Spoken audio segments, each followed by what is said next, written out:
আসসালামু আলাইকুম বন্ধুরা, কেমন আছেন সবাই? আশা করি অবশ্যই ভালো আছেন। আজকে আমরা যেটা আলোচনা করব সেটা হচ্ছে যে ফৌজদারি কার্যবিধির 403 ধারা খুবই গুরুত্বপূর্ণ। এটাকে ল্যাটিন শব্দে আমরা বলি যে ডবল জিওপার্ডি অথবা দোবারা দোষ।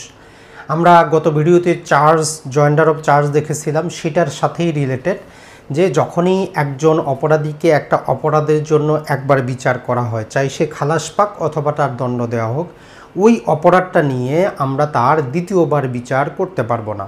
এটার মূল জিনিসটা হচ্ছে যে একই অপরাধে যেহেতু একবার ব্যক্তি দণ্ডিত হয় বা খালাস হয়, তাকে দ্বিতীয়বার আমরা তারা ডিস্টার্ব করবো না, তাকে শাস্তিও দেওয়ার চেষ্টা করব না অথবা খালাসও দিতে যাব না। তো টোটাল আমাদের এই 403 ধারাটা 5টা সাবসেকশনে বিভক্ত। তো শুধুমাত্র প্রথম সাবসেকশন আমাদেরকে বলে যে দোবারা দোষ হবে। তো এই ক্ষেত্রে কিছু কন্ডিশন আছে, কন্ডিশনগুলো আমরা একটু দেখে নিই। যেই আদালত বিচারটা করেছে সেটা অবশ্যই কম্পিটেন্ট কোর্ট হইতে হবে, উপযুক্ত আদালত কর্তৃক বিচারটা হইতে হবে, 1 নম্বর কন্ডিশন। 2 নম্বর কন্ডিশন হচ্ছে যে একই অপরাধ সেম অফেন্স অথবা একই অফেন্স থেকে উদ্ভূত বা আগত যে অপরাধগুলো সেগুলোর ক্ষেত্রে প্রযোজ্য হবে। একই অপরাধ অথবা একই অপরাধ থেকে যেই চার্জগুলো ফ্রেম হইতে পারত সেগুলোর ক্ষেত্রে প্রযোজ্য হবে। এরপরে বলতেছে যে একটা ট্রায়াল বা বিচার হবে, ওই ট্রায়ালে ডিসচার্জ অথবা রিলিজ সেগুলো না, সবচেয়ে বড় কথা হচ্ছে কি তার বিচার হবে। বিচারের ফলে সে অ্যাকুইট বা খালাস পাবে অথবা তার দণ্ড দেওয়া হবে। যদি উপযুক্ত আদালত হয়, একই অপরাধ বা একই অপরাধ থেকে আগত যেই সমস্ত অপরাধ সেগুলো একটা ফেয়ার ট্রায়াল অনুষ্ঠিত হবে। এরপরে চাই আসামি খালাস পাক অথবা দণ্ড পাক, তাকে দ্বিতীয়বার আমরা তার কি করব না, বিচার করব না, তার দ্বিতীয়বার বিচার করা যাবে না। এটা হচ্ছে 403 ধারার মূল থিওরি, এটাই হচ্ছে দোবারা দোষ। তাহলে যদি আমাদের লিখিত পরীক্ষায় আসে দোবারা দোষ জিনিসটা কি, তো এইটা হচ্ছে যে আইনের একটা ম্যাক্সিম যে উপযুক্ত আদালত কর্তৃক একটা অপরাধের জন্য ব্যক্তিকে একাধিকবার তার বিচার করা যাবে না, জাস্ট এতটুকুই চলবে। এরপরে চলে আসি যে কখন তাহলে একাধিকবার বিচার করা যাবে। সাবসেকশন 2 আমাদেরকে বলতেছে, আমরা ওই যে 235-এর সিআরপিসি 235-এর সাবসেকশন 1-এ দেখেছি যে একই ঘটনা থেকে উদ্ভূত একাধিক অপরাধের জন্য আমরা কি করতে পারি, পৃথক চার্জ ফ্রেম করতে পারি, একসাথে বিচার করতে পারি। এখন ওই 235-এর 1 অনুযায়ী অন্য যে অপরাধ আছে সেগুলোর ক্ষেত্রে দোবারা দোষ প্রযোজ্য হবে না। আপনি করতে গেছিলেন কি ডাকাতি করতে গিয়ে আপনি হত্যা করছেন, আপনি ধর্ষণ করছেন। ধরা যাক যে আপনার বিরুদ্ধে কি করা হইল, ডাকাতি এবং মার্ডারের মামলা চলল। পরবর্তীতে ওই যে আপনি ধর্ষণ করছেন সেই মামলাটা, ওই চার্জটা তখন ফ্রেম করা হয় নাই, পরবর্তীতে সেটাও ফ্রেম করা যাবে। ওই ক্ষেত্রে আপনি বলতে পারবেন না আপনার তো একবার ডাকাতি এবং মার্ডারের মামলা চলছে, এখন আবার ধর্ষণ মামলা কেন চলবে, বলার কোনো সুযোগ নাই। যেহেতু 235-এর 1 থেকে আমরা জানি একই ঘটনা থেকে উদ্ভূত যেই সমস্ত অপরাধ সেগুলোর জন্য পৃথক পৃথক চার্জ ফ্রেম করা যায়, তবে একসাথে বিচার করা যায়। তো তারা করে নাই, সমস্যা নেই, আবার করব। তাহলে 1 নম্বর ব্যতিক্রম হইল একই ঘটনা থেকে উদ্ভূত যেই সমস্ত অপরাধ। এরপরে 2 নম্বরে চলে আসি, সেটা হচ্ছে যে আপনি যেই অপরাধটা করেছেন, যেটার উপযুক্ত আদালত কর্তৃক দণ্ডপ্রাপ্ত হয়েছেন, ওই অপরাধের কনসিকুয়েন্সে ফলাফলে ইফেক্টে আরেকটা অপরাধ সংগঠিত হয়েছে। যেমন আপনি কাউকে গুরুতর আঘাত করেছেন, গ্রিভিয়াস হার্ট করেছেন, তার চোখটা অন্ধ করে দিয়েছেন, এর জন্য আপনার বিরুদ্ধে মামলা চলল। মামলা চলার পর আপনি শাস্তি পাইলেন, এরপরে দেখা গেল 2 মাস পরে ওই কারণে ব্যক্তি হসপিটালেই মারা গেল। তো তখন আপনার বিরুদ্ধে এই সাবসেকশন 3 বলতেছে আপনার বিরুদ্ধে হত্যা মামলাও চলবে, কোনো সমস্যা নেই। কারণ আপনার অপরাধের কনসিকুয়েন্সে ইফেক্টে ফলাফলে যে নতুন অপরাধটা সংগঠিত হবে সেটার ক্ষেত্রে এই দোবারা দোষ প্রযোজ্য হবে না। এরপরে আমরা দেখি 4 নম্বরটা, খুবই টেকনিক্যাল একটা জিনিস।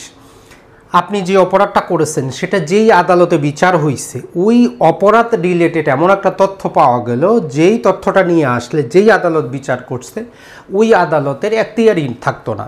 যেমন ধরেন আপনি করতে গেছিলেন ডাকাতি, কিন্তু সেখানে লোকসংখ্যা কোনো কারণবশত 4 জন হওয়ার কারণে দস্যুতার মামলা চলছে, যেটা ম্যাজিস্ট্রেট আদালত কর্তৃক ট্রায়াল। পরবর্তীতে দেখা গেল যে সেখানে তো আপনার আরেকজন সহযোগী ছিল যে আপনাকে সহায়তা করেছে ওই ডাকাতিতে, তখন ওই দস্যুতাটা আর দস্যুতা থাকে না, তখন সেটা ডাকাতি হয়ে যায়।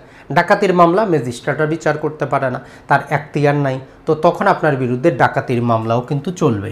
তার মানে নতুন যে অপরাধটা চার্জ আমরা গ্রহণ করতে যাচ্ছি, এটা এমন একটা জিনিস, আগের মামলায় আপনার যে আদালতের এখতিয়ার ছিল, নতুন মামলায় ওই আদালতের এখতিয়ার বহির্ভূত, অতএব আমরা বলতে পারি কি ডবল জিওপার্ডি প্রযোজ্য হবে না। এই তিনটাই হচ্ছে মূল জিনিস। তাহলে একটা হচ্ছে আমাদের মূল কথা, আর তিনটা হচ্ছে আমাদের ব্যতিক্রম। আর এই 5 নাম্বার আমাদেরকে বলে এই যে নিয়মকানুন পড়লাম, জেনারেল ক্লজেস অ্যাক্ট 1897 সেকশন 26, যে যখন ব্যক্তিকে একাধিক আইনের একাধিক ধারায় অপরাধ করে, সেই রকম ক্ষেত্রে আমরা বিচার তো করতে পারবো, কোনো সমস্যা নেই, একই অপরাধ একাধিক ধারায়, কিন্তু শাস্তি একটাতেই হবে। যেমন ধরেন যে ধর্ষণ মামলা যদি আপনি পেনাল করে 375-এ তার চার্জ গঠন করে বিচার করেন, পাশাপাশি যদি আপনি তাকে কি করেন নারী এবং শিশু নির্যাতন দমন আইনে তার জন্য বিচার করেন, দুইটাতে বিচার করতে পারবেন, আইনগত কোনো বার নাই, কিন্তু শাস্তি আপনাকে যে কোনো একটা আইনের অধীনে দিতে হবে। তো 26 বলে যে এটাকে আমরা প্রভাবিত করব না, সেখানে যেটা বলা আছে সেটা বলা থাক। এরপরে এই সিআরপিসির 188-তে বলা আছে যে দেশের বাইরে যখন কেউ অপরাধ করে, তখন যখন তাকে বাংলাদেশে পাওয়া যায়, সেক্ষেত্রে আমরা কি করব, সরকারের অনুমোদন নিয়ে তাকে যেখানেই পাওয়া যাবে সেখানেই তার বিচার করা যাবে। আর একবার যদি তার বিচারটা করা হয়, সেইটা বাংলাদেশে যদি ওই অপরাধের জন্য তার দ্বিতীয়বার যদি বিচার না চলে, তাকে আমরা এক্সট্রাডিশনের অধীনে বিদেশেও আর পাঠাইতে পারবো না দ্বিতীয়বার বিচারের জন্য। তো সেক্ষেত্রে যে নিয়মকানুন বলা আছে সেক্ষেত্রেও প্রভাবিত করবে না। তাহলে আজকে থেকে আপনি খুব সহজেই সিম্পলভাবে বুঝে গেলেন যে ডবল জিওপার্ডি জিনিসটা কি। ডবল জিওপার্ডি জিনিসটা কখন তাহলে প্রযোজ্য হবে? 403-এর সাবসেকশন 1 বলে, যখন একটা কম্পিটেন্ট কোর্ট, উপযুক্ত আদালত একই অফেন্স, একই অপরাধ অথবা একই অপরাধ থেকে উদ্ভূত যে আরও অপরাধ, সেগুলো কি করা হয়, একটা বিচারের পরে খালাস পায় অথবা দণ্ডপ্রাপ্ত হয়, সেই রকম ক্ষেত্রে ওই অপরাধের আর দ্বিতীয়বার বিচার করা যাবে না। তবে এখানে একটা ব্যাখ্যা দেওয়া আছে, ব্যাখ্যাটা খুবই গুরুত্বপূর্ণ। 1 নম্বর করা হচ্ছে যে নালিশ খারিজ। নালিশ খারিজ কখন হয়? যখন আপনি কি করেন, ম্যাজিস্ট্রেট আদালতে 200 ধারার অধীনে নালিশ নিয়ে যান, আর ম্যাজিস্ট্রেট সাহেব কী করেন 203-এর অধীনে সেটা ডিসমিস করে দেন। তো বলতেছে যে নালিশ খারিজটা একুইটাল হিসাবে গণ্য কিন্তু হয় না। তার মানে নালিশ খারিজ হইলেও দ্বিতীয়বার আপনি সেই নালিশ দায়ের করতে পারেন, এখানে কোনো সমস্যা নেই। এরপরে যদি আমরা দেখি যে কোনো আসামিকে যদি আপনি অব্যাহতিটা দেন, যদি আসামিকে অব্যাহতি ডিসচার্জ দেওয়া হয়, ডিসচার্জের মানে এই না যে তার একুইটাল হয়ে গেল, তার দ্বিতীয়বার বিচারটা চলতে পারে। এরপরে যেটা আমরা আরেকটা দেখি সেটা হচ্ছে যে সিআরপিসির 249-এর অধীনে কি করা হয়, একটা ট্রায়ালকে আদালত কী করে, স্টপ করে আসামিকে রিলিজ করে। এই যে ট্রায়ালকে স্টপ করে আসামিকে রিলিজ করা হইল, এইটাও একুইটালের মধ্যে আসবে না। তাহলে নালিশ খারিজ একুইটালের মধ্যে আসবে না। এরপরে অব্যাহতি একুইটালের মধ্যে আসবে না। আদালতের কার্যক্রম স্থগিত একুইটালের মধ্যে আসবে না। এই জিনিসটা আমাদের একটু মনে রাখতে হবে। তা আশা করি আমরা খুব সহজেই বুঝলাম যে ডবল জিওপার্ডি তাহলে কখন প্রযোজ্য হচ্ছে না, যখন 235-এর অধীনে 1-এর অধীনে একই কাজে একটা ট্রানজ্যাকশনে ব্যক্তি একাধিক অপরাধ করেছে, সেক্ষেত্রে কোনো একটা অপরাধ যদি বাদ পড়ে তার জন্য বিচার চলবে, যদিও একই ট্রানজ্যাকশনের ক্ষেত্রে অন্যগুলোর বিচার হয়েছে।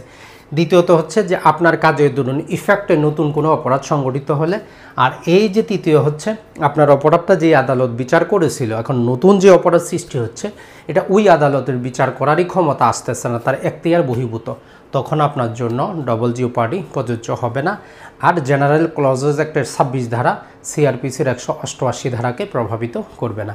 তো যারাই বাংলাদেশ বার কাউন্সিলে পরীক্ষা দিবেন, নিজেকে প্রস্তুতি নিতে চাচ্ছেন, একজন আপনি অ্যাডভোকেট হিসাবে যাতে এনরোল হতে পারেন, তো এখন কিন্তু আপনার সময়, 5 মাস 4 মাস সময় নিয়ে আপনি যদি প্রস্তুতি নেন, আইনের বেসিক জিনিসগুলোকে করে ভালো করে যদি বুঝতে পারেন, আপনি অবশ্যই কামিয়াব হবেন, সফলতা অর্জন করবেন।